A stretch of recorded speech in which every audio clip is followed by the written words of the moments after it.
Hey guys, welcome to another video from Overbite Gaming, and today we're taking a look at WWE2K23, the newest in the 2K wrestling games. After 20, where they basically shit the bed, they took 2 years off and then came back in 22 with a much improved game. Have they kept that up? I'm happy to say pretty much yes, but it did live up to some of my fears in the fact that when they took 2 years off and we got a much better game with much improved systems, I thought this is the way to do it. 2 years between games, give us an actual upgrade rather than just iteration each time.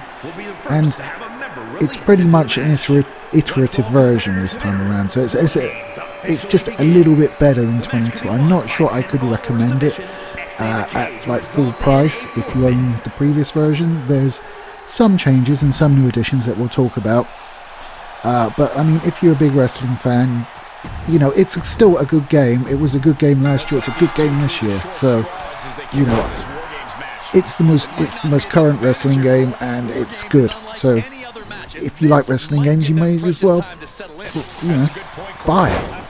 You won't regret spending your money on it. But there you have it. As I say, it's a little bit iterative. There's not a huge amount that is like brand new stuff. I mean, the most significant thing that they've added this year is the War Games match, which, if you don't know what a War Games match is, oh boy. Basically, it's 2 rings inside a giant steel cage, and you have 2 teams that come in. They're staggered, so 2 start, then 1 from one team adds, then another from the other team adds, and then until everybody's in, and from that point you can eliminate people or win the match. So there you go, that's what a War Games match is. It's good fun. It is a nice addition to have it. I believe it was sort of a WCW thing before they sort of brought it into NXT. You have to excuse me, I'm not the hugest WWE fan. I do watch like some content, like the big shows like Royal Rumble, WrestleMania, and mainly use the WWE service just to watch like old WCW or old Raws and stuff like that, you know, Attitude Era stuff, which I sort of didn't quite grow up with, but it was certainly where I was around my most fanish around wrestling. And I still listen to like a lot of wrestling biographies and audiobooks today, so I'm quite knowledgeable about that period. But like some of the new guys, I'm just like, I have no idea who you are, especially if it's NXT, because since they did NXT 2.0 and moved away from the gold and black, I was just like, ugh. So anyway, back to the game. We'll try and get back to the game. One of my main peeves is actually still in it, I'm afraid. So your reverse button is Y. I can't remember if it was in last year, to be honest with you, because if it was, I never used it. But you can now block and dodge as well as reverse. Blocking is done by holding down Y, and I think, because I never do it, I think dodge is like Y and a direction. I could be wrong about that. As I say, I never used the bloody thing. I did it in the tutorial and then forgot about it, basically. But the reversal happens on certain moves differently, which is very annoying. So you're basically waiting for the Y to pop up, depending on what level you're playing on, because you can turn it off, and you're waiting for it to pop up so you can press it and reverse the move. And you're like, okay, ready, and then it switches on action camera and the prompt moves down to the bottom of the screen. And by the time you realise it's down the bottom of the screen, you've missed it. I hate that. Why would you? It just drives me mad, because I'm all ready to reverse it and you just basically pull the rug out from under me. I'm sure it's not a problem for most people, but it is a problem for me. But there you go. So you still have the My Faction entrance, which they introduced last year, where you build a card. It's basically a CGT, but with wrestling matches. I actually quite liked it last year, and I still like it this year. It's relatively similar to what we've seen before. You have like weekly towers and training, proving grounds, stuff like that. You earn in-game currency, or you can of course pay money to get extra premium currency, and you buy packs and increase your wrestler roster. Each wrestler has a set amount of matches you can do before you need to use a contract card to sort of top them back up again. It's good fun. There's a number of set challenges for each match where you earn points, and it is what it is. I mean, I know some people didn't like it. I did, and I continue to like it this year. My Rise, which is one of the main things I look for in wrestling, I'm always about the story mode. So like the old SmackDown vs. Raw, we used to walk around the locker rooms and had the opportunity to become like involved, shall we say, with some divas, particularly Stacey if she was in it. Stacey was always my favourite. But I'm a leg man, so obviously. And it's okay this year. I have mixed feelings, I really do. It's not like the 2K20 years with Red and Trey, which was just the most... made me want to vomit in my mouth. It was written terribly. I hated every moment of it. Last year wasn't too bad. And neither was this year, to be fair. They have two separate ones now for male and female wrestlers, which is nice, so you get double the bang for your buck. And I'm not really a fan of it. I mean, there's not much wrong with it, because I just want a story mode which is more adaptive to what I want to do, rather than sort of running through a set script all the time. So in this you have like certain storylines and sort of bonus matches you can do on the side before you do like your storyline matches, which earns you basically upgrade points, so you can increase the abilities of your wrestler. It's very nice. You use a custom wrestler, you build them up, and you know, getting pretty beastly by doing those matches, and then you go and do the story matches. It will tell you like, hey, if you go down the story branch, you can't do any of your optional matches anymore, which is nice. You know, I like it when a game gives you that warning rather than just letting you do the match and being like, oh shit, I've missed out there. So it is good. I mean, it's not terrible. It's the writing's okay. There are a few moments where I was like, but it's nothing like 2K20, because that was just a pile of dog shit. This is absolutely playable. It's fun enough. It's not as good as I would have liked to have seen, but very few things are. I'm exceptionally almost arrogant with my expectations. So. But it's fine. I don't really have much more to say about it. The showcase mode this year, last year we got Rey Mysterio, which was worth playing just for the Halloween Havoc match, because that is one of my favourite matches of all time. Rey Mysterio versus Eddie Guerrero. That was just, chef's kiss of a match that was. If you haven't seen it, you need to check it out if you're a wrestler. It's amazing. But this year we've got John Cena, and I was not particularly enthused. I mean, it was always on the cards, it was always going to happen, because John is the golden boy, and I'm not a huge fan of John Cena. I don't think... I mean, I would have turned him heel. I know it would have been a massive blow to like merchandising and shit, but I would have turned him heel a long time ago. It's kind of too late to do it now. I mean, he's like basically off into Hollywood. He's the Rock now, essentially. He's Rock 2.0. Or maybe 0.5, I don't know, depending on how you feel about The Rock and John Cena. But so I was not particularly looking forward to playing the showcase mode. It is sort of narrated, and you get video segments of him introducing the match in between, and sort of being nice about his fellow wrestlers and stuff like that. That you would expect is someone that's very politically correct, as Mr. Cena is. But then you get to play the matches, and you suddenly realise, I'm not playing as John Cena. I'm playing as his opponent. That's much more like it for me. When I realised that, I was like, oh, thank Christ. Because the thing is, you're playing in, like, matches he lost. I mean, he has lost matches. I know, the invulnerable John Cena is kind of almost a meme at this point. But he has lost matches, and some notable ones, and you do play that. And so that's fine. So you do like the RVD match. I think that's the first one, in fact, where you play as RVD at the ECW event, and you see the video footage of them throwing his t-shirt back to him because the ECW crowd don't want it, which is, it never gets old, that. So,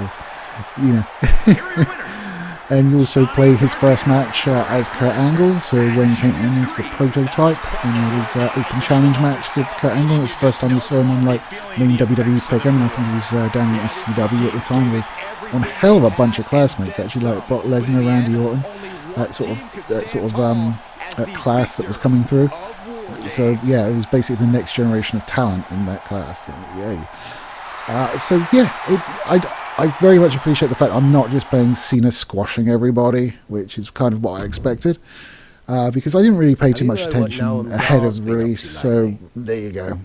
It was a surprise for me, and a very pleasant one. I haven't had time to keep up with they do appear, they still have like the in-game store where you earn sort of points for matches, and you can spend the points to unlock wrestlers and managers. They do seem to have added most of last year's DLC to that store, which is a very nice touch, because they could have just made you buy the DLC wrestlers all over again. But like Yokozuna, Umaga, Stacy, of course, gotta mention that, Vader, British Bulldog, you know, a lot of the guys that you had to buy as part of DLC packs are now in there as well. So you don't actually have to spend real world money, you just have to win a load of matches. And the way you win matches is pretty much, I would say, Universe Mode. Universe Mode is very similar to last year again. I love the idea of being able to take like just a wrestler and take him through like whole seasons and just not deal with any of the 2K writing problems that occasionally crop up in the My Rise mode, and use an established wrestler or a custom wrestler and basically do whatever I want. So I'm playing through a KO, and I've had 8 matches, and I shit you not, all of them have been against Finn Balor, which is, you know, nothing wrong with seeing a KO versus Finn match. That's a good match, but I don't want to see it 8 times. I know that that's pretty much what happens. In fact, it happens more because you obviously don't see house shows and shit like that. So wrestlers like work with each other dozens and dozens of times before their program ends. But for playing a game, I mean, it was the same as last year. It was, you just fight these same opponents repeatedly. And God help you if you get the tag team titles, because you are in tag team matches up to your eyeballs, and I really prefer singles matches. So like in last year, I was playing as Kevin Nash, and he teamed up with Scott Hall, and we won the titles, and it was just like tag team titles. I mean, like, I tried everything. I even moved to a different brand. I still ended up in a tag team with Scott Hall. I was just like, go away, man! I want to push for the title, and I'm having to do stupid tag team matches against people I don't care about. Leave me alone. But it has all of the flash and circumstance of a WWE game. There's a few little twitches, like weird physics interactions, like I think in the footage I've captured. I don't know if you'll see this because I haven't cut it up yet. But there's a point where a belt over my creative character's shoulder sort of jiggles about manically because it can't work out where it's supposed to be. And I've had a few instances where, as they're saying lines in cutscenes, either the wrestler doesn't move his mouth, or a different wrestler moves his mouth, and the other character's lines come out of his mouth, which is kind of strange.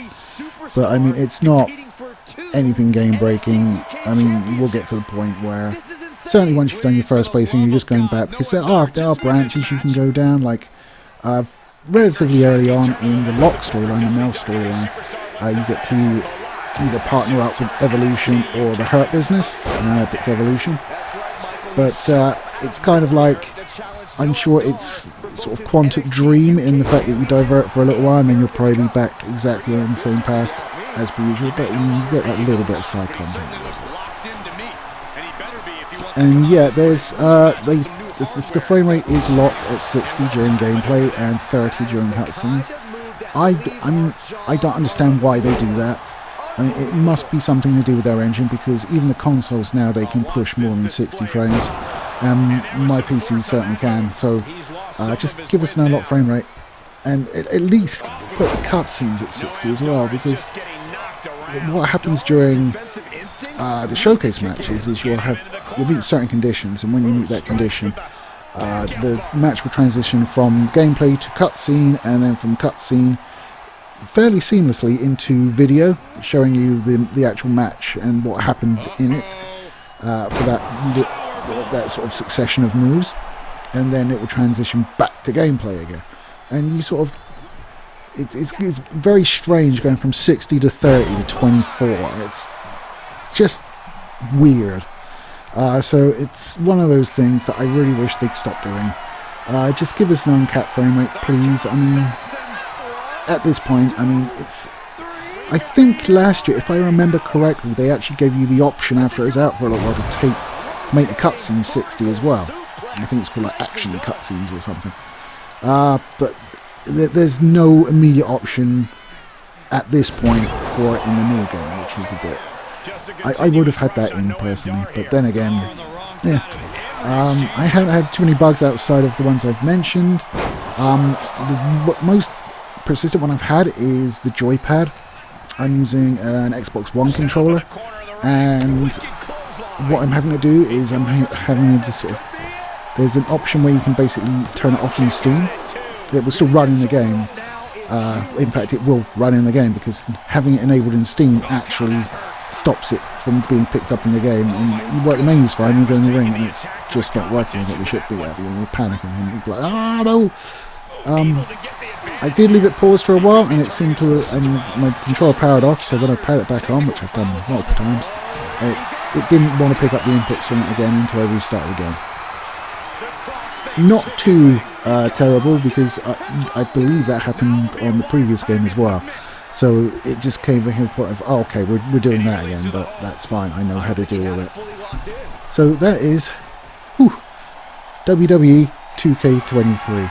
It's a great wrestling game. It's probably one of the better ones you can get nowadays. We're still ways away from the AEW one to see if that does any better. But as I said, it's definite iteration upon 22. It's not like this big jump forward like between 20 and 22. So if you're expecting that, you might get disappointed. Because I heard it was going back to a yearly release, I kind of expected it. So when I played it, I was pretty much prepared and got what I was expecting, basically. They haven't been too shitty, like making you pay for the DLC wrestlers that you paid for last year. They're there, and you can unlock them with work, basically. So that's a good thing to see. You know me, I haven't tried the online shit.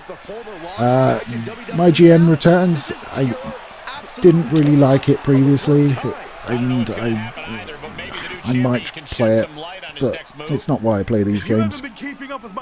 I don't want to worry about contracts and expenses for running wrestling events. I want to pile drive people, so it's not a mode that particularly appeals to me. I know some people love it, and if you do, God bless you, it's back this year, so I can't imagine it'd be too much different. I think there is a wider selection of managers this year, I think. So, you know, if you liked it last year, I'm sure it's going to be pretty much the same this year, and you can go and fill your boots with my GM mode. But yeah, I just wish the storylines, the sort of my rise and my universe were sort of more sort of made in one, and it would be like a my universe mode, but there would be storylines that would happen in it, if you see what I mean. Yeah, that were a bit more deep than just the sort of rivalries and shit that we get there now. But anyway, that's my opinion of WWE2K23. It's a great wrestling game. If you've not got the last one, it's certainly worth picking up. If you have got the last one, have a think about it. Because as I say, it's not a huge step forward, but you will get some enjoyment out of it, definitely. It's got a new My Rise mode, the roster's been updated, so some of the animations are a bit better. I think the downtime is a little bit better, because that was a criticism of last year's game, that they got up too quick before you can really set anything up. Like if you were trying to put them through a table, or trying to climb a ladder, they would just get up like lightning and just wreck your shit before you could get it done. This year they do stay down from longer, I think. I've got no science to back this up, but it's just my impression. So I think they stay down for longer. They have implemented a new bruise system, which is nice. I did sort of a double take when I saw it. I was like, dude, that guy's face is busted out. What the hell? So you have like the bleeding like you normally have in WWE games. But this time they've added like bruises as well, and they had one where I thought, like, I was playing The Undertaker versus John Cena, and The Undertaker had like this red mark going right the way down his head, and I thought it was his hair for a minute. But no, it was like a really dark bruise or cut maybe, but it wasn't bleeding. So it's nice to see that sort of shit. I mean, when you're in a physical business, I mean, we all know, you know, wrestling is what wrestling is. It's not UFC, it's not boxing. You're not getting punched in the face full pelt. At least not most of the time. There are hard potatoings that happen. But usually it starts off with an accident, and then it's just a matter of giving receipts until it develops in a bit of a brawl. But usually it's, you know, outside of slamming into the mat and sort of other international objects, as WCW would have me say. they don't really get marked up because they don't have to. I mean, of course there are accidents and they fall weirdly in, like Triple H is like bled all over this shop, and outside of intentional blade jobs it does happen, but it's kind of a strange one. But it is what would happen if 2 300-pound guys were beating each other in each other's faces with their fists. It would mark up, it would bruise, it would bleed, and to be fair, they wouldn't be standing for very long. They would be out for the count and be taken to hospital and spend a few days in there feeling quite unwell, because being knocked out in real life isn't quite as much fun as it is in WWE or the movies. But I guess that's why it's sports entertainment, isn't it? So anyway, guys, that's my take on the game. Let me know down below what you thought about it. I mean, have I missed anything? Because I've played it for like a week now. I have a job, so I'm not fully full on for a week, but I've got a lot done in it, and I feel I've seen everything it's got to offer, apart from GM because it's just not my bag. But I hold my hands up on that one. I probably should have done. But let me know down below what you thought of it. Was it a bigger step forward than I'm making it out to be? I don't think it is a huge step forward. I think it is very slightly better.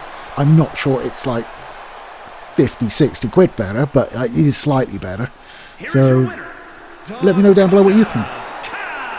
That's all from me. Take it easy, guys. I'll catch you next time.